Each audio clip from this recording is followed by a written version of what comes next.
Hey guys, and welcome back to another video on Patrick Tutors. Today we will be talking about whether you should choose a public or a private university and the benefits of both.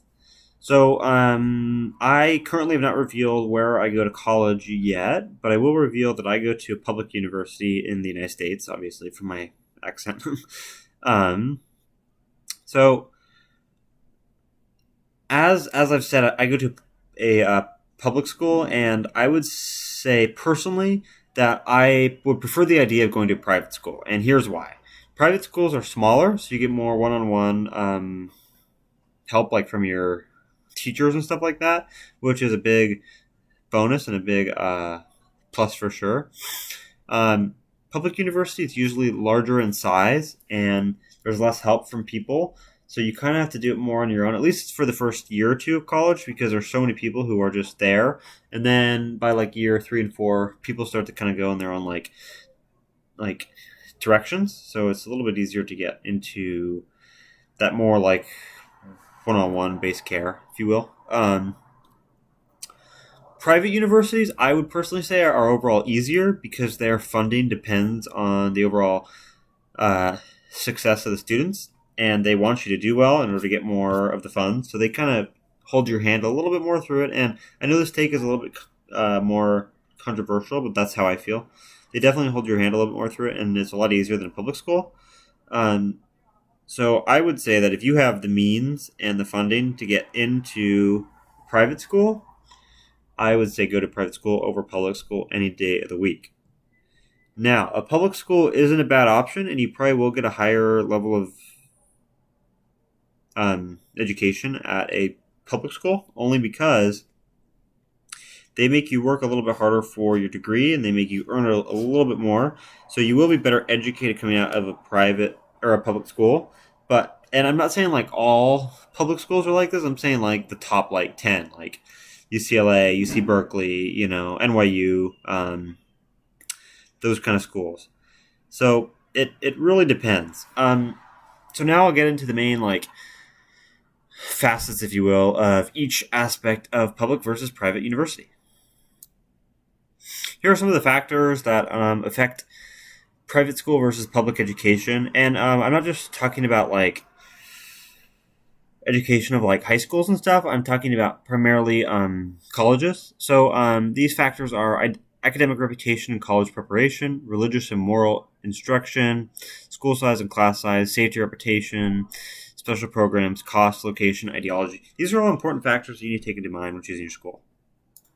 One of the most important things is tuition. The main difference between private and public colleges funding. Public universities and colleges receive a lot more funding from state governments, like state taxes.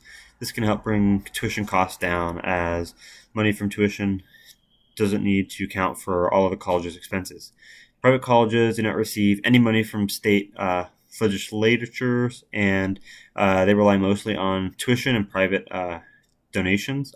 This typically means that tuition is higher at private colleges, although not always. If you're out of state and going to public school, they can be a lot higher, trust me. Size. Private colleges tend to be a lot smaller in size. This is not always the case, but most of the time you will find a much smaller student body at private colleges. This can make class sizes much smaller, but may limit the degree offerings at the school. Because public universities tend to be larger, your student will likely have more degree offerings to choose from, but may end up in a lecture hall with 500 other students, as I have experienced in Chemistry 1A. Next, we'll talk about student body. Public colleges and universities generally draw in a large in-state population, like my roommate. This is partially due to the lower cost of attending an in-state public college. After all, state taxes that families pay are going toward this educational institution. Out-of-state students are still welcome, but generally pay more than in-state students. Because of this, private colleges are likely to have a more geographically diverse student body than at a public college. However, this does not mean that private colleges will be more diverse in other factors like socioeconomic status, race, and ethnicity.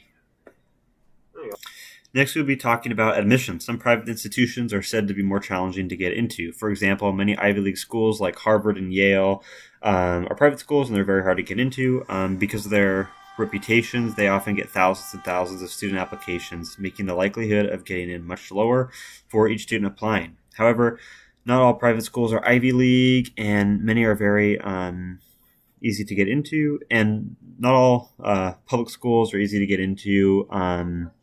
Many also have very challenging admissions processes, including University of California, Berkeley, and UCLA, and also University of North Carolina, Chapel Hill, are both public research universities that have relatively low acceptance rates and are very hard to get into.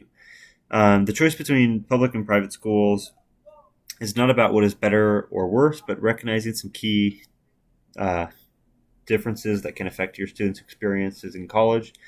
So just make sure to choose the right option that is best tailored to your needs, and everything will work out. Like for me, many of the public universities in my area weren't really well suited to like the career paths that I wanted to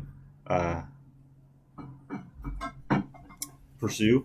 So I did choose a college that was out of state that better prepared me for life outside of my small town that I lived in. There you go. So, all right. Thanks so much for watching this. Hope you enjoy, and I will talk to you next week.